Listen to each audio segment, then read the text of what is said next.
Hello, hello, hello, hello, hello, hello. Alors, bienvenue à tous pour un autre preview pour ce qui est maintenant de la finale de la conférence de l'Ouest. On est rendu à deux petits pas de la Coupe Stanley, deux gros pas de la Coupe Stanley, parce que pas les séries, plus que ça avance, puis plus que c'est difficile pour les organisations.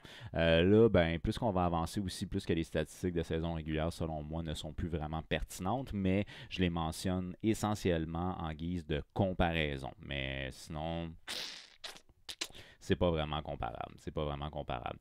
Pourquoi? Ben, tout simplement parce qu'on n'a pas affronté 22 opposants différents. On en a affronté juste deux. Fait que c'est sûr que quand tu es l'Avalanche du Colorado et tu as joué contre les Preds en première ronde, ça l'aide un peu toutes tes statistiques. Là.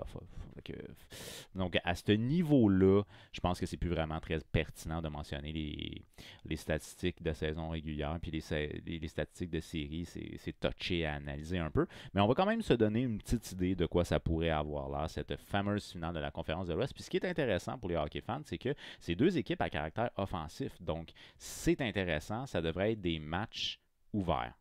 Ça devrait. Sauf s'ils nous sortent une stratégie de dernière minute très défensive. Là, ça se pourrait aussi, on remarque. Là. On ne sait jamais, on ne sait jamais. Mais bref, ces deux organisations, généralement, qui sont capables de marquer beaucoup de buts, un peu comme la série contre les Flames. Je pensais que les Flames étaient plus solides que ça, par contre. Un peu déçu, mais bon, les Oilers ont gagné. Fait que, qu'il en soit ainsi.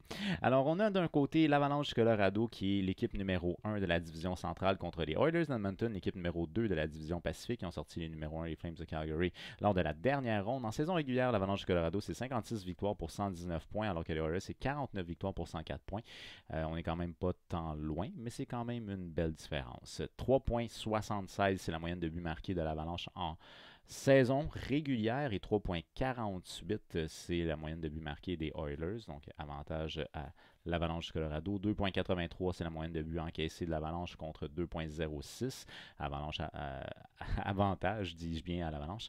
24% en avantage numérique pour 26% en avantage numérique pour les Oilers. Avantage aux Oilers. Et finalement, des avantages 79,7 chez l'Avalanche et 79,4 du côté des Oilers. Sensiblement la même chose. Fac, on a deux équipes qui sont capables de marquer beaucoup de buts et capables d'en encaisser aussi pas pire. Mais bon, la réalité en séries éliminatoires est peut-être un petit peu différente, surtout pour les Oilers, parce que Mike Smith est vraiment en feu, puis ça l'aide beaucoup. En séries éliminatoires, l'Avalanche du Colorado, en 10 matchs, ils ont 8 victoires pour 2 défaites, alors que les Oilers, on a 12 matchs de jouer, 8 victoires, 4 défaites. Une moyenne de buts marqués de 4,30 pour l'Avalanche en séries éliminatoires et de 4,33 pour les Oilers. Quand je vous dis ça marque beaucoup de buts, ces deux équipes-là, ça marque beaucoup de buts. Une moyenne de buts encaissés de 2,70 pour l'Avalanche du Colorado, de 3,08 pour les Oilers d'Edmonton. Un peu moins intéressant du côté des Oilers cette fois-ci. Un avantage numérique à 34,5% du côté de l'Avalanche. Ouch, 28,2. 28,2, ça a plus de sens, mettons. 34,5, c'est vraiment fort. Là. Et un désavantage à 73,1 du côté de l'Avalanche et 85,4 du côté des Oilers. Donc, je pense qu'en avantage numérique, l'Avalanche va avoir plus de difficultés et je pense que le désavantage peut être un très gros problème du côté de l'Avalanche. Malgré que l'Avalanche est quand même une excellente équipe. Puis une chose qui est très intéressante du côté de l'Avalanche, c'est que là, on a décidé, en tout cas pour les matchs que moi j'ai regardés, on a décidé d'utiliser Rantanen avec Kadri. Puis Lekonen, l'ancien du Canadien, était utilisé avec McKinnon puis Landeskog. Fait que c'était intéressant parce qu'on a on a divisé la fameuse parfaite première ligne, mais ça donne quand même deux très bonnes lignes. Parce que tu as quand même McKinnon qui joue avec Landeskog sur ta première ligne, puis Rantanen avec Kadri sur ta deuxième, puis Kadri a connu quand même euh, une belle série. Il y a peut-être eu des propos racistes qui ont été tenus. C'est peut-être ça qui a fait qu'il était comme plus inspiré. Je sais pas, mais en tout cas, ça a été plus intéressant en deuxième ronde pour Kadri. Fait que bref, du côté de l'Avalanche, je trouve ça le fun. On répartit un peu les choses comme ça. Du côté des Oilers, c'en est quasiment ridicule. Mais McDavid, Draisaitl, systématiquement, là, pas systématiquement, donc généralement, ils sont très, très, très, très proches au niveau de la production offensive. Puis encore là, c'est la même chose. C'est la même chose au niveau des statistiques offensives. Ça en est quasiment ridicule. Enfin bref. Donc du côté ici de l'Avalanche du Colorado, notre meilleur pointeur est bien entendu Nathan McKinnon. En 10 matchs, il a 8 buts, 5 passes, 13 points. Mais attention, meilleur buteur dans cette série-là, Evander Kane, 12 buts en 12 matchs. Boom! Nathan McKinnon, quand même 13 points en 10 matchs, donc il a une très bonne série éliminatoire. C'est un gars qui se présente à tous les matchs, puis ça, ben, c'est un gars qui est très hargneux, un gars qui veut la victoire. Je l'aime beaucoup, j'aime mieux le leadership de Landeskog que celui de McKinnon, mais je l'aime quand même beaucoup, Nathan McKinnon. Cal McCarr, un défenseur exceptionnel en 10 matchs, 3 buts, 10 passes pour 13 points. Donc, quand même, il y a des bonnes séries. Ça pourrait être intéressant, par contre, de voir, je sais pas, peut-être un peu plus solide défensivement. L'organisation au grand complet, ça l'aiderait qu'ils soient un petit peu plus solide défensivement. Parce que là, ils vont faire face à toute une attaque, les Oilers d'Edmonton. Ça va rentrer au poste tantôt, là, les Oilers. Quoique, les Blues, c'était quand même une attaque très diversifiée. Quand même. Ensuite de ça, le troisième meilleur pointeur, c'est le capitaine Gabriel Landeskog. En 10 matchs, il a 6 buts, 5 passes pour 11 points. Des bonnes séries lui aussi. Rantanen, lui, en 10 matchs, il a 1 but, 10 passes, 11 points. Ça l'aide le fait que Kadri a compté 5 buts en 10 matchs, par contre, là, pour Rantanen au niveau des passes. 5 buts et 5 passes pour 10 points en 10 matchs pour Kadri. Fait que c'est ce qui fait que nos deux premières lignes fournissent, puis notre meilleur défenseur en caractère offensif fournit. Fait que ça fait une bonne équipe qui est une bonne équipe balancée au niveau de la production offensive, dans le sens que ceux qui doivent produisent. Fait que, good! That's perfect pour l'Avalanche du Colorado. Du côté des Oilers d'Edmonton, ben encore là, ceux qui doivent produisent. Connor McDavid qui connaît pas des bonnes, il connaît des excellentes séries éliminatoires. En 12 matchs, il a 7 buts, 19 passes pour 26 points. 26 points en 12 matchs. Si je ne fais pas erreur, je pense que en séries éliminatoires, ben, dans la même série éliminatoire, je pense que c'est genre Wayne Gretzky qui a 34, quelque chose comme ça, mais il y a plus qu'une trentaine de points. Ou 36 peut-être. En tout cas, bref, il y a plus qu'une trentaine de points, mais ça, c'est le record. 26, puis il reste 2 rondes à jouer. Ça fait, mettons, là, 13 points par ronde, OK? Mettons qu'on divise en deux, là, 13 en première, 13 en deuxième. Là. Ben, bout de vierge, il tombe à 39, ça à 42. Leon Draisaitl, même affaire. 12 matchs, 7 buts, 19 passes pour 26 points. C'est ridicule, cette équipe-là. Ça n'a pas de sens comment ils produisent offensivement, ces gars-là. Surtout ces deux-là, me direz-vous, là, mais quand même, là, ça n'a aucun sens. Evander Kane qui a des très, très, très, très bonnes séries. Honnêtement, il est en train de s'acheter un contrat pour l'année prochaine. Peut-être pas avec les Oilers, là, mais il est en train de s'acheter un contrat, ça c'est sûr. En 12 matchs, il a 12 buts, 3 passes pour 15 points.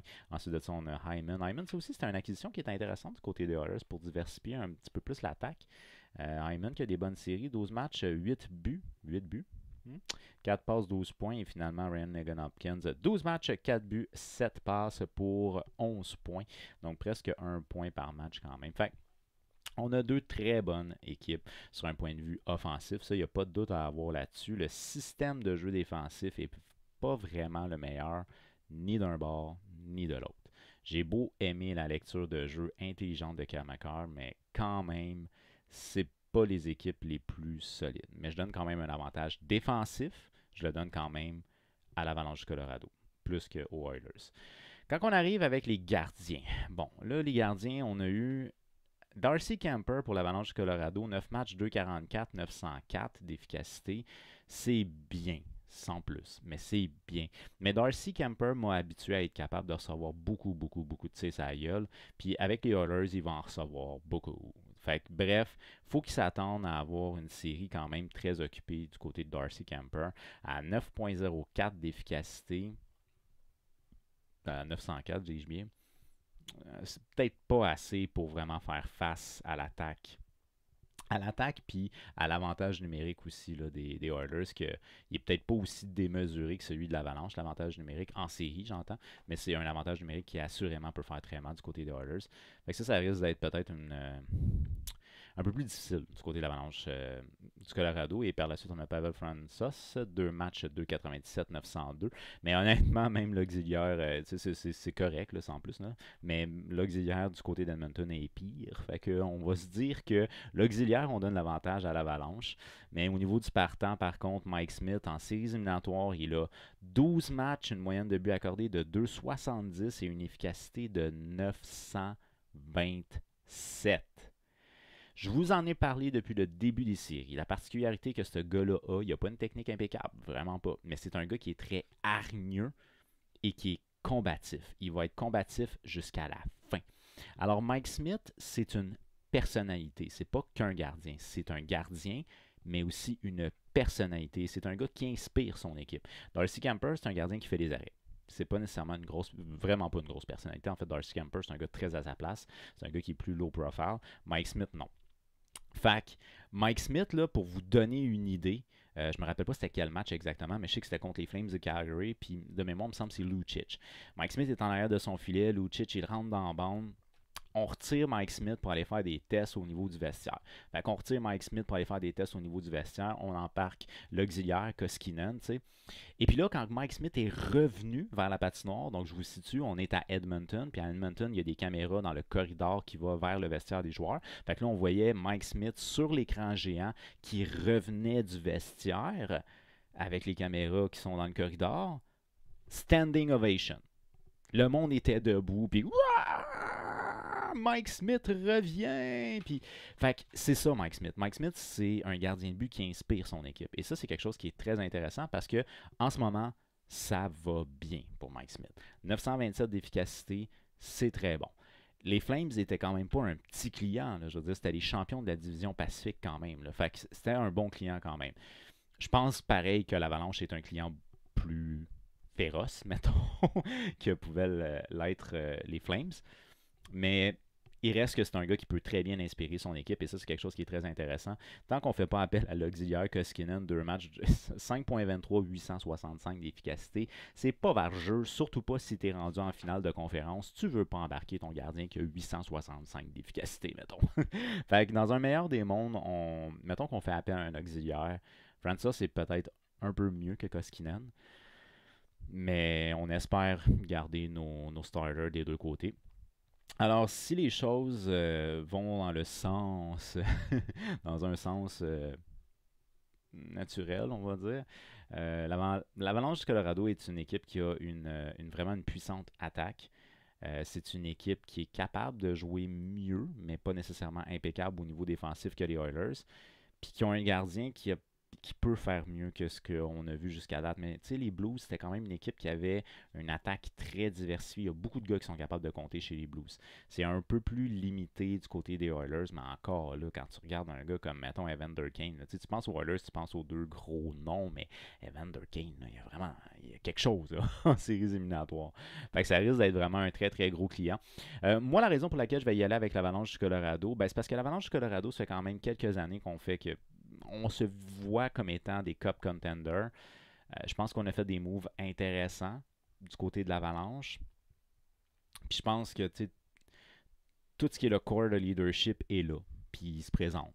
Fait que pour moi, il y a des belles histoires à s'écrire avec l'Avalanche du Colorado. J'y vais avec l'Avalanche du Colorado, en espérant par contre que c'est une série qui ne va pas se finir en 4 parce que ça risque d'être une série qui va être très, très, très divertissante parce qu'elle risque d'être portée vers l'attaque. Fait que bref, moi j'y vais avec l'Avalanche du Colorado en 7 matchs. Alors vous, mes hockey fans, dites-moi pour qui exactement, d'après vous, qui va remporter cette série-là et en combien de matchs? Faites-le moi savoir au travers des commentaires parce que bon, c'est toujours plaisant de pouvoir parler de hockey. Alors si vous avez aimé la vidéo, n'oubliez pas, on y fait un j'aime, on la partage pour jaser de hockey avec un maximum de gens possible. On s'abonne, active la petite cloche parce qu'il y a d'autres previews qui s'en viennent. Finale de l'Est et la grande finale de la saison 2021-22 qui s'en vient très bientôt. Après ça, il n'y a plus de hockey à regarder une couple de mois. OK, merci beaucoup d'avoir regardé la vidéo jusqu'à la fin. On se revoit très prochainement.